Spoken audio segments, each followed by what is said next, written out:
Hey, what's up guys? Welcome back for another video, and if you're into Huck's World, bringing you the news that matters. And today, yes, this news, it matters. All right, you all, we wanted to bring you an up close and personal look at the wireless charger duo. We couldn't give you a clear look on the last video. Now we have a clear look as to what this device is going to look like. It's been a long time coming from Samsung to bring about something like this. Apple already had it. Matter of fact, Apple has a few devices that multi-charges different products, right? Now this one looks pretty cool. Now, I told you in the last video that this charger is going to be able to charge your smartphone and your smartwatch.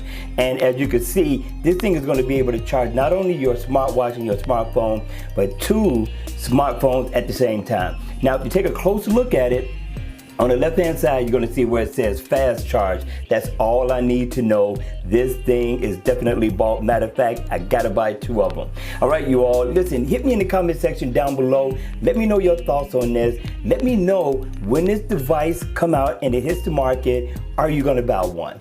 All right, you all, that's it for this quick video. I hope you enjoyed it. I hope it was informative. And if it was, please make sure you hit the like button on the way out. And if you want to see more videos like this, then please, by all means, make sure you subscribe to my channel. And I'll see you again at the next video. Take care.